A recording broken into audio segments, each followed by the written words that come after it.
This is Democracy Now!, democracynow.org. I'm Amy Goodman with Nermeen Sheikh. Sudan's government says the Rapid Support Forces paramilitary group has killed at least 2,000 people in the 3 days since it seized control of the city of Al Fasher in the Darfur region.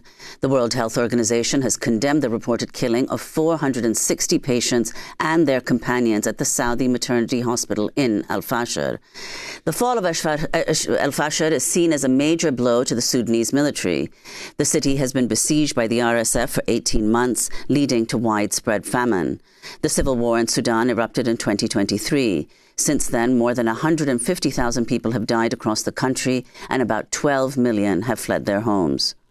For more, we're joined by Mathilde Vu, Sudan Advocacy Manager at the Norwegian Refugee Council. She's joining us from Nairobi, Kenya. And we're joined by Nathaniel Raymond, Executive Director of the Humanitarian Research Lab at the Yale School of Public Health. The lab has been monitoring Al Fasher for the duration of the siege. Welcome you both to Democracy Now! Mathilde, I want to go to you first. Have you reached Norwegian Refugee Council workers on the ground in Al Fasher? What do you understand has taken place? Can you talk about what you know of the Saudi hospital and the hundreds killed there? Then what's happening is no less than a mass calculated, long planned campaign of destruction and annihilation, a mass slaughter of civilians, deliberate attack on civilian infrastructure like the hospital that you just mentioned. It just became a killing ground as hundreds of people were sheltering in it. And it's not only in Al Fasher. Anyone who is trying to flee Al Fasher right now is subjected to horrifying violence. My teams are not in Al Fasher. No one is. There hasn't been any organization allowed to deliver assistance into Al Fasher for the past 500 days. We're receiving people who have managed to flee, who have survived it. 60 kilometers of horror, of looting, of attack, of rape, mass detention, and it's just overwhelming to see these mass atrocities unfolding as we speak. And Mathilde, could you talk about the fact that so many people, as they're fleeing, are also being killed, raped, assaulted, detained? You know, what really strikes us is that we are in this town called Tawila, where we're receiving the people who are fleeing. And there's only a few thousand people, actually a little bit more than 5,000 people who've managed to reach Tawila. But we know that 10,000s of people are trying to flee Al Fasher. So where are all those 10,000 of families, you know? And we really fear that they're being attacked. We know of mass detention on the way. We know that men are being separated and then detained. The women who've managed to flee are telling us that they've been raped. One of the things that strike me the most is that when I look at the data that we have from Tawila, 1 in 10 families have children that are not their own. You know what that means? That means that the parents have disappeared. That means that the parents have been killed on the way and that those children have just had to run with other families in order to arrive in Tawila with nothing else but unknown people that are protecting them. And I'd like to bring in Nathaniel Raymond. You are the Executive Director of the Humanitarian Research Lab at the Yale School of Public Health, which has been monitoring what's happening in Al Fasher in the last, for the duration of the siege. Could you tell us what you found?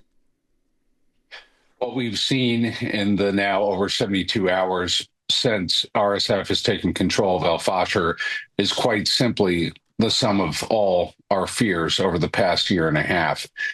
We see clear evidence of house-to-house killing, as evidenced by the appearance in the street and by the berm, the earthen wall surrounding Al Fasher, of objects that range from 1.3 meters to 2 meters in satellite imagery. Why that's important is the average human body, when laid on the ground horizontally, measures between 1.3 to 2 meters.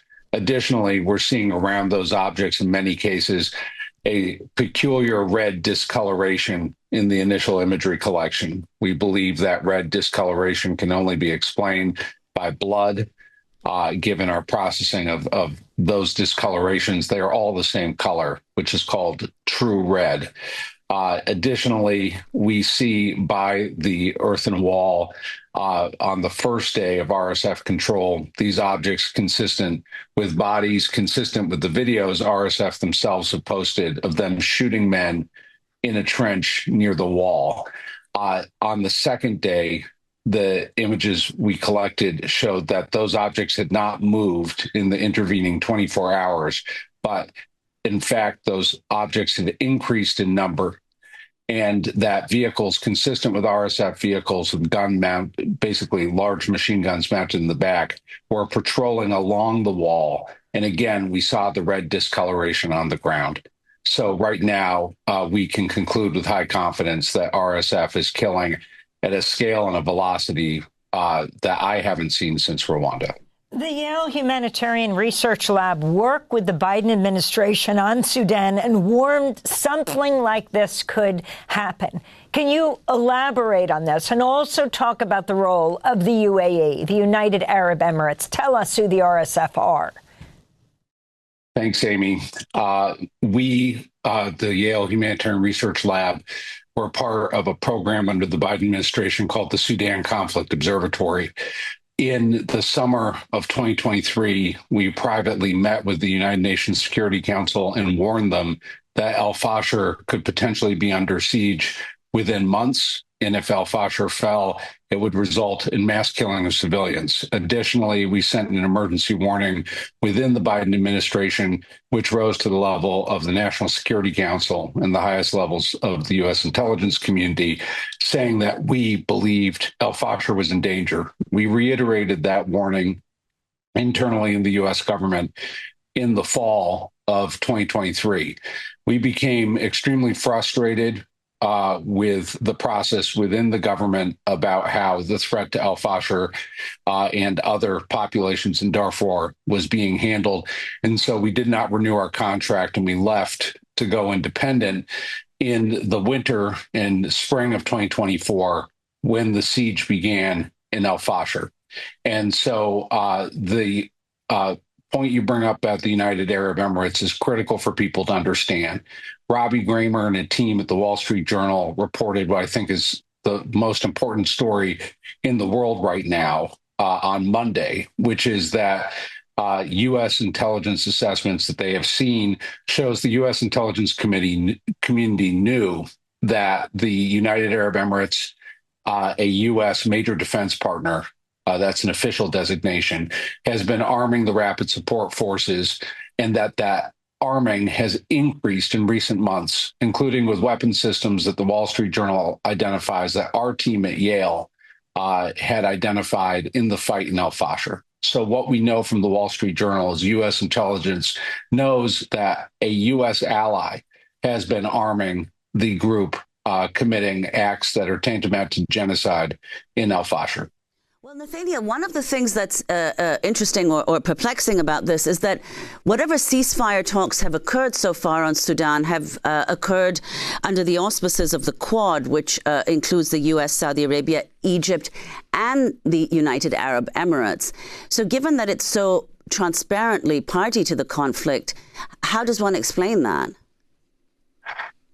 One explains that by simply saying that Western relations with the United Arab Emirates have mattered more than the lives of the people on the ground in al-Fasher for the entirety of Sudan's civil war.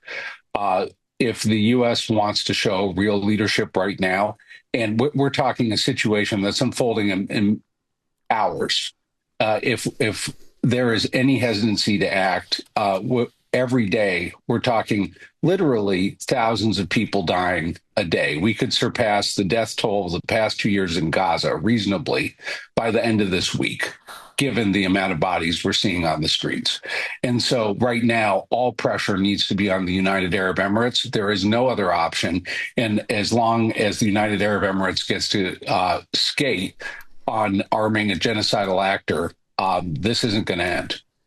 And Mathilde Wu, before we conclude, I'd like to ask you about the humanitarian aid that's getting into Sudan. Sudan is the worst humanitarian and displacement crisis in the world at the moment. There have been massive cuts in aid. The Trump administration has cut billions and billions of dollars of funding to U.S. aid. In addition to that, the UK and the EU have cut humanitarian funding. What's the impact of that in Sudan? fact is that we can barely save lives. We're just really delaying death right now. I mean, all over Sudan, there are like multiple crises, starvation, sieges, cholera outbreak, you name it. Everything is in Sudan. It's the largest displacement crisis, the largest hunger crisis. And sadly, the funds are not there at all. It's not even half of what we need is actually disbursed at the moment. And more than that, even when we have the fund, it's extremely difficult to work in Sudan. The warring parties have deliberately obstructed humanitarian assistance inside the country with an array of bureaucratic impediment, but also just simply with the siege. Once again, Al-Fashir, the only reason why there hasn't been any assistance there is because it's been besieged, and it's because there's been a deliberate attempt to prevent assistance trucks, people from reaching these hundreds of thousands of civilians who are just being starved. Finally, Nathaniel Raymond, can you explain what's at stake with this war? That's a really critical question, Amy. What's at stake with this war is not just the lives of civilians on the ground, but it's really the future of the responsibility to protect movement, everything that has been happening in the past 30 years since Rwanda and Bosnia to build mechanisms legally, operationally, to respond to mass atrocity crimes.